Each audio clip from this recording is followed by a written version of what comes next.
Hey all, Jai Jagannath. Welcome back to my channel. Where is Nikki?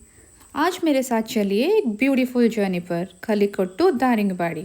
So let's get started. सच बताऊं, ये वाला blog मेरा special है क्योंकि बहुत प्लानिंग के बाद हम फाइनली जा रहे हैं Daringbadi. In the morning I and my पति started our journey from Khallikote to Daringbadi. And Khallikote से दारिंगबाड़ी का distance by road around 128 kilometre है. 3 hours 7 minutes जैसे कुछ लगता है. एंड दारिंगबाड़ी जाने के लिए 2 रास्ता देख के हम जाते हैं.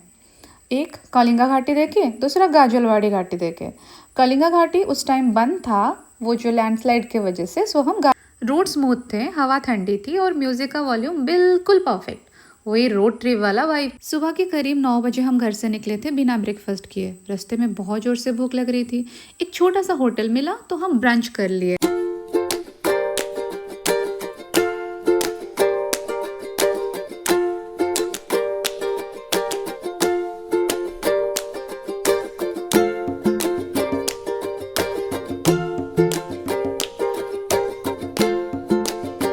The route via Aska and Sorada to Daringbadi is incredibly scenic, filled with hills, forests and waterfalls along the way.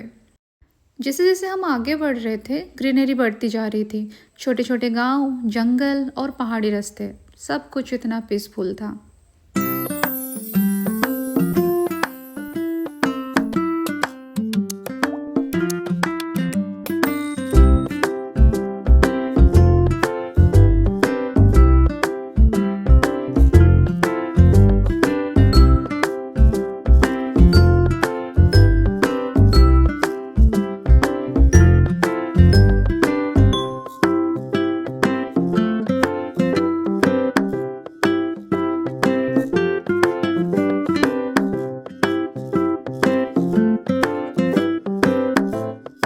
और जैसे ही दारिंगबाड़ी का बोर्ड दिखाई दिया, I felt like entering another world.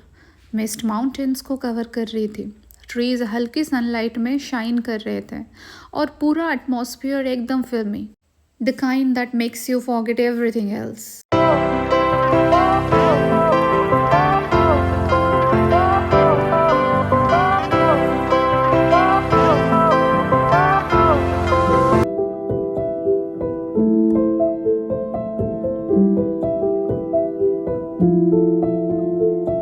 जब हम गाजलवाड़ी घाटी पहुंच जाते हैं, वहां से जर्नी एकदम चेंज हो जाती है.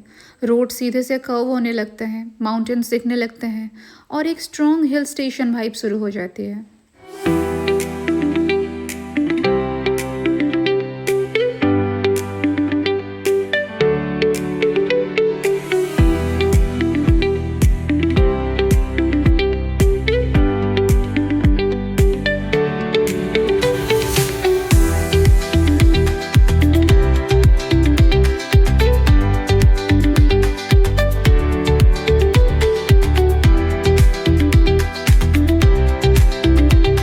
The weather was pleasant and the morning breeze made the ride even more enjoyable. As we left the town behind, the road slowly began winding through lush green forests and small villages.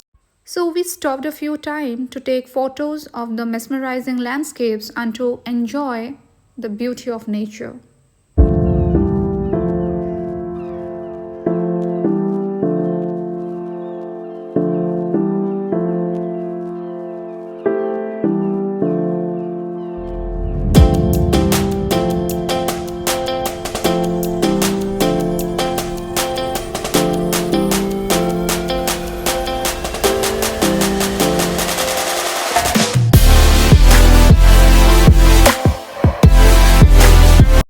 Finally we reached Daringbadi.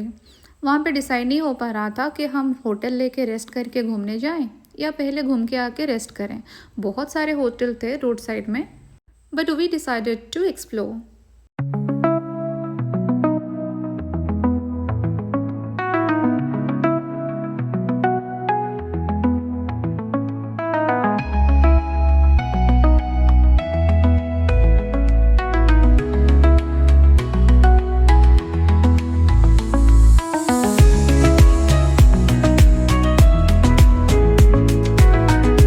The ticket price for the coffee garden is approximately 10 rupees per person.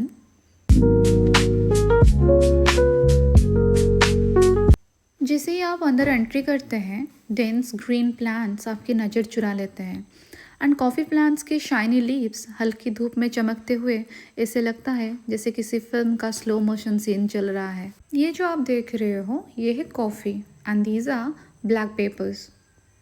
Plants के लिए मेरा थोड़ा weakness है, सो trial and error में मैं एक छोटा सा पौधा ले आई एंड अवी ने जुगाड़ भी कर दिया उस पौधे को बचाने के लिए।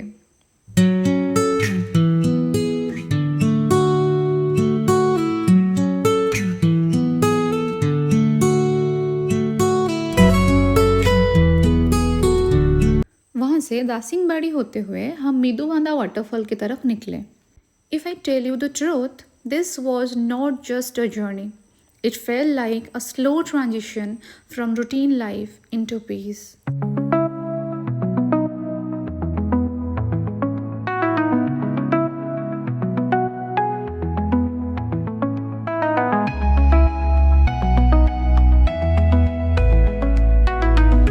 बोथ साइड हल्दी का प्लांटेशन हुआ था एंड रास्ते में एक छोटे से बच्चे से हम रास्ता पूछ के आगे बढ़ने लगे।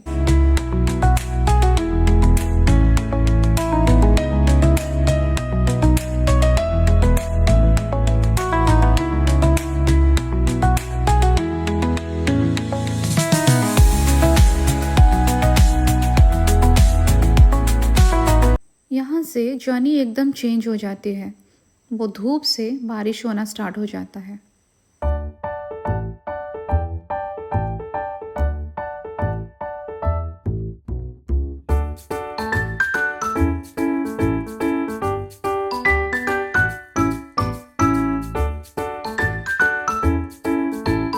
Finally, we reached Miduvanda waterfall and there is an entry fee for vehicles जो कि 50 rupees per head था and on season specific pricing can be changed. It was raining continuously and वहाँ पे एक छोटा सा चाय का दुकान था and वहाँ से चाय पीने के बाद we started our journey.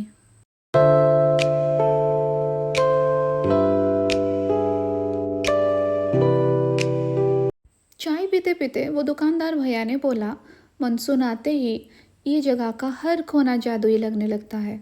दोपहर का टाइम था, बारिश कंटिन्यूसली हो रहा था एंड वो जगह डीपीपल्ड होने लगा था एंड अवी और मैं 2 छाता पकड़ के आगे बढ़ने लगे।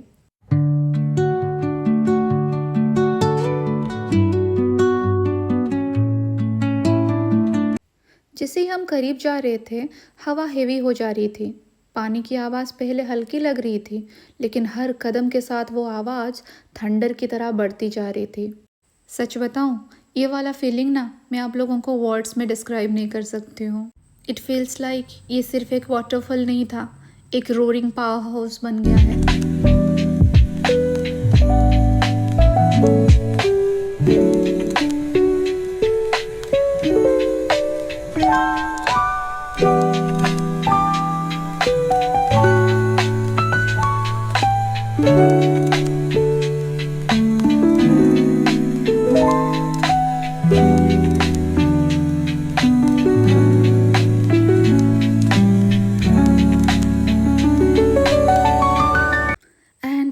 And when we reached there, then suddenly पेड़ों के बीच से एक विशाल जलती हुई सफ़ेद चादर दिखती है। पानी पूरी ताकत के साथ गिर रहा था।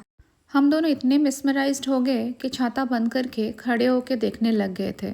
वाटरफॉल की स्प्रे हमारे चेहरे पर पड़ रही थी और हम सिर्फ एक ही चीज़ महसूस कर रहे थे, प्योर वाइल्ड अनस्टॉपेबल नेचर।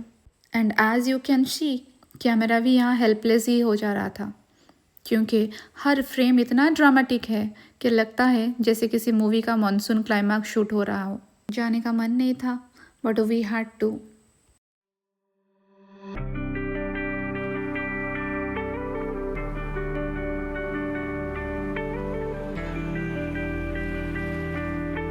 हल्की हल्की बारिश में रोड पूरी तरह से धुली हुई लगती थी, like a fresh black ribbon stretching through the hills. Actually I was a bit sad क्योंकि हम रिटर्न कर रहे थे। तभी एक फ़नी सिचुएशन हुआ। एक छोटा सा गांव आया जिसका नाम था कंडप्पा एंड अभी यहाँ पे ये बोल के मुझे हंसाने लग गए कि ये कटप्पा के छोटे भाई का गांव है जिसका नाम है कंडप्पा। तो हम हंसने लग गए थे। क्या आप लोग गेस कर पा रहे हो? कुछ टाइम पहले इसी रास्ते के थ्रू हम लोग गए थे। विजिबिलिटी वो क्लियर था एंड अभी अचानक से वाइट फॉग में disappear. It feels like the road itself is playing hide and seek with me. वहाँ एक व्यू पॉइंट था, सो थोड़ी देर हम गाड़ी वहाँ पे रुका के उतर गए एंड फोटो वगैरह लेने लग गए।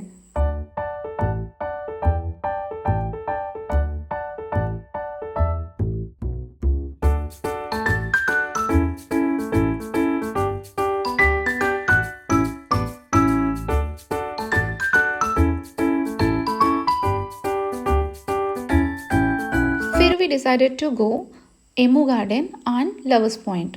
दारिंगबाड़ी का एमू गार्डन का ना एक अलग ही दुनिया है, जहाँ ह्यूज, क्यूरियस और थोड़े से नखरे वाले एमूज आपका वेलकम करते हैं।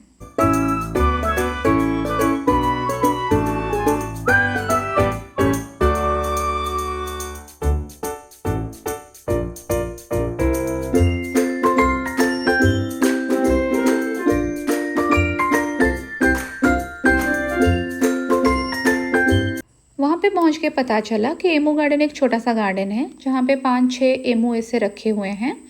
टिकट करके जैसे हम अंदर एंटर करते हैं, ऐसे लग रहा था दिस टॉल बर्ड्स अपने लॉन्ग नेक्स उठाकर हमें ऑब्जर्व करते हुए बोल रहे हैं, welcome to our territory. Garden काफ़ी साफ सुथरा, ओपन और पीसफुल था एंड रहने के लिए भी यहाँ पे व्यवस्था है।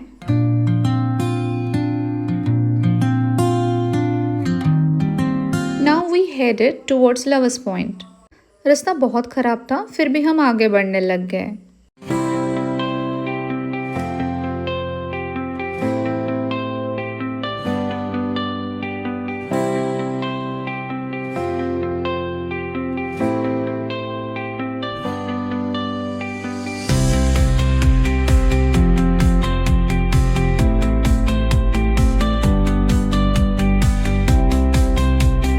दारिंगबाड़ी का लवर्स पॉइंट एक ऐसी जगह जहाँ साइलेंस भी रोमांटिक लगने लगता है।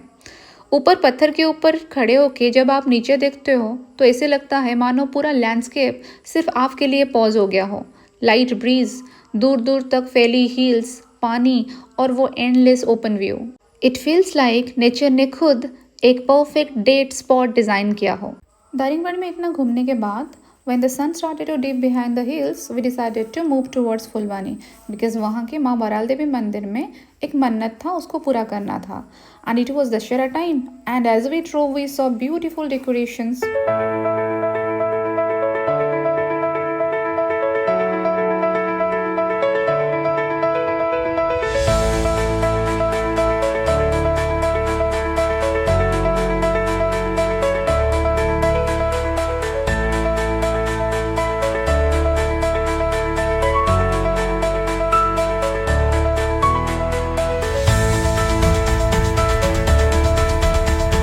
That's it for the Daringbadi video.